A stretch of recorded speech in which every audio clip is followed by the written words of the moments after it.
Hey, awesome people, YouTube. Welcome back to another Bannerlord video. This one took a bit longer to get. I'm feeling a lot worse. I am even more sick. I have running nose 24/7. It's stuffed. I'm coughing my lungs out. I'm literally holding on, coughing. If I do cough, I apologize. But though that said, we're gonna be talking about patch 1.27, which has brought stuff from patch 1.20 to up to 1.27. And before we get fully started, I just want to remind that if we can get to 575 subscribers before Christmas, we'll be doing $25 gift card giveaway. I do stream on Kick when I actually feel better, so do check it out. Link is down in the description, and I do have my Discord. Link is down in the description as well. So about Bannerlord, Diablo, a bunch of other games, And we do have channel membership. It's only 99 cents. Join, help support the channel so we can do some wonderful stuff. But with all that said, the stuff from patch 1.2 to or up to 1.7 is massive, right? This is just the biggest thing. So we're gonna talk about most of them. But I'm gonna link the patch notes down in the description because I'm gonna scroll somewhat fast. As you can see, it is massive. Like there's so much that it tells you, the weapon damages changes, all that stuff. Like it's fixes, modding, single player, like the list is massive. You know? So obviously we're not gonna be able to talk about this here because if it did, it would be about a 3 or 4 hour video. And well, yeah, no. But some of the stuff that have been brought are single player and multiplayer and both. I'm gonna talk about multiplayer and both first because I don't really do that stuff. Bannerlord, or at least multiplayer, both stuff kind of helps with some cool stuff. And then we'll talk more about single player because we're gonna be talking about it a little more in depth. But for multiplayer, you have Taunt, which again I played I think once or twice. Taunt sounds pretty cool, just something fun.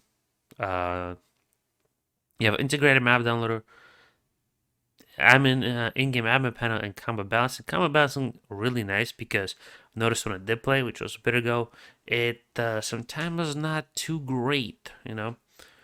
Admin game in-game admin panel again on console. I like the in-game admin panel and integrated map downloader didn't. At least I didn't experience it, so kind of not great for me.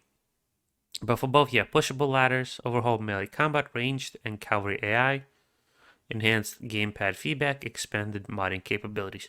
Modding capabilities on at least console doesn't exist, so unfortunately it does not help us. Enhanced gamepad feedback, really nice, but I do use mouse and keyboard, so it doesn't affect me as bad. But it is nice that they helped enhance it and make it more responsive and more better. For pushable ladders, excuse me. Before, when you or your troops were on the ladder, or the enemy troops were on the ladder, you could not push the ladder off. But now, even if the troops are on the ladder, you can still push it, which is massive. You can do some cool stuff, because before, oh, enemy is on the ladder, that's it, or you on the ladder, that's pretty much it for the enemy. Uh, Overhaul melee combat range cavalry AI is nice. They behave better, like they're kind of supposed to. Again, it's not perfect, but they do behave like in a better way, at least from what I experienced. Right, so it's pretty nice. The changes, the pushable ladders and overhaul to AI is really nice. But let's talk about more into the single player stuff. The world map and mission weather, formation targeting, warehouses, faithless kingdom destruction, rework out of battle system, fog of war and perk improvements, new issue quests, battle terrains, hideout, and items and cheats and options to disable for aging on console. We'll start with world map and mission weather. Now, the weather in the game affects not only your movement speed out on the map, but also your battle during certain weathers. Your in terrains, your troops might not be great, like your cavalry during rainy, I believe it's rainy wetlands, or just in wetlands, muddy area. That will be not as effective, or even wooded because they'll get stuck.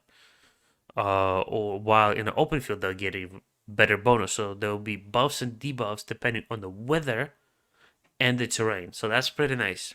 It feels a little more realistic. It's really nice because you're in the woods and your cavalry does same as before, but they just get stuck more. Now they'll do less damage because they get stuck, and cavalry is not normally fought in the heavily wooded areas. Field, open field, great for them. They can just run around everybody. Next thing is formation targeting. It is huge. Excuse me. Um, the reason why it's huge is because before, if you did charge, your cavalry would literally just charge into the enemy spears or enemy infantry. But now you can have your infantry stand, your archers, crossbows, your range units behind them, and you can have your cavalry circle around, just get them to like the left side or the right side, and then once the infantry passes away your cavalry, you can have your enemy infantry pass away your cavalry, and have your cavalry charge at the enemy archers. Sorry, I'm drinking a lot of water. Which will do massive damage to where enemy archers will be pretty much completely useless. And it will allow you better kind of graded commander role because you'll be able to tell people, oh, cavalry 4 attack archers, cavalry 3 engage enemy cavalry, So you can have that wonderful stuff. So it actually feels more like you're the commander, And it feels like how it would behave in real life. Well, warehouses is, well, with your businesses, not the caravans, but you actually also warehouses, the storehouses, I should say. When you have a business in town, not the caravan, but the warehouse itself, I believe, I'm sorry if I don't remember the exact name, if I mistook it, is you have the business, you have a lumber mill. Or actually, even better, the thing that produces beer, right? You would need wheat. So instead of the town buying it, if you had a crap ton of wheat from, battles, you can put the wheat or grain, whatever the resources needed, and it would save you a nice amount of money, produce more, and you can manage how much it makes and how much it, or not how much it makes, how much you keep and how much you want to sell. Let's say your max source is like 4,000 units, right? You can set to keep up to 3,000, the rest sell. So that allows you to have better workshops, management in the towns, which is really nice.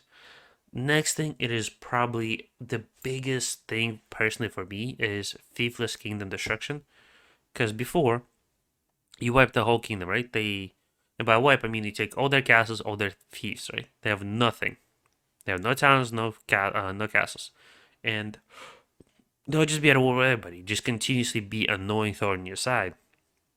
Which sometimes, if you're in a multiple war, and you're kind of still studying it, not studying, but like mid game, you're in like 3 different forms, they can take a castle or a town back. If it's on a border, And that could be a problem. But now, when the kingdom has no thieves, be it castle or a town, they'll have, I believe, what was told 4 weeks before that kingdom fully destructs, and those, which you call clans, will either have to join somebody else or just completely perish, which is massive. No longer will you have to just either just ignore those pesky little enemy parties that have no thieves in their kingdom still somehow, or just start executing, which is horrible, because everybody will hate you, even if your own people will dislike. It's like, not great, not really great. Next one, rework out of battle system. So now it's a bit more balanced, like how it should be, because before it was not working as extended. You could exploit it, so it is better in a lot of ways. Now, fog of war and perk improvements we've seen before. We have the fog of war and perk improvement, some of the perk improvements from before, but this one they improved.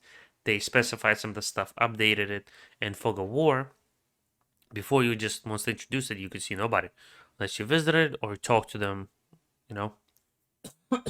But now you can go to the town and go to the tavern, talk to the town owner, and you can pay him, I believe, 500 gold, and he will tell you the whole information on the clan that owns that town, which is nice. So no longer you have to like visit. Let's say you're trying to marry Azina from Azra, right?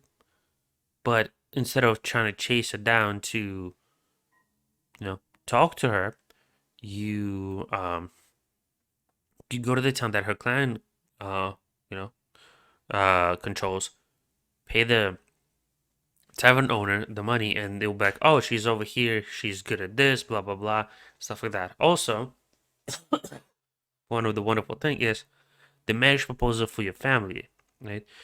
Be it in the campaign or sandbox if you have family. Before, you would have just some small pop-up that doesn't say what their stats are, what they're good, anything, right? You just, oh, here's a message, do you accept or no?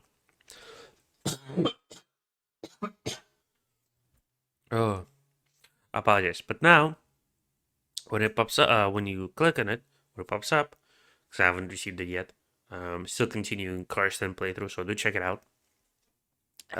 It'll pop up on the screen. It'll show your guy or your girl stats on the left and or the right. It'll show your family member stats and everything, and then it'll show the person who they're trying to marry or who's trying to marry them stats on the other side. Really, really nice. Because it's showing. Let's see if you're trying to get your brother or wife who is a really good who could be a really amazing captain for archery. Okay, she's the person who is trying to marry your brother is horrible at archery, so I don't want her. No, so you can have a little bit easier time with that instead of trying to Google or remember stuff.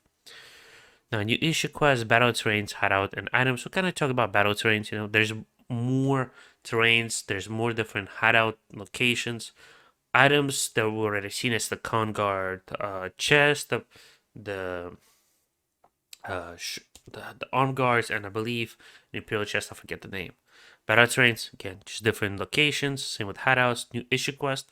I have not seen them, but so I can't really comment. But it is nice to introducing new stuff. Be it even if it's just location or hideout, a couple items, and the new issue quest. It's still nice that they're trying to introduce new stuff. And one of the biggest things is cheat and option to disable birth and aging console.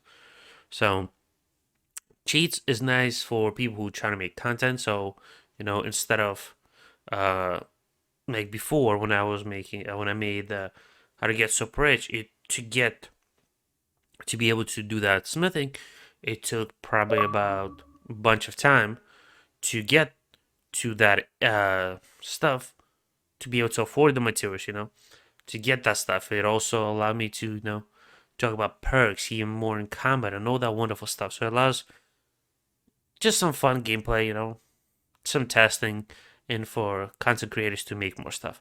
And option to disable birth and aging is really nice if you're trying to make a super badass character who just amazing, He'll never die, but he won't have any kids, But that's pretty much it for this video. I'm sorry that you had to hear me cough and stuff, but I do hope you enjoyed it. If you did, leave a like, comment, subscribe, and do let me know what else you want to see on this channel. But with all that said, don't forget to stay awesome. I'll see you in the next one. Bye bye.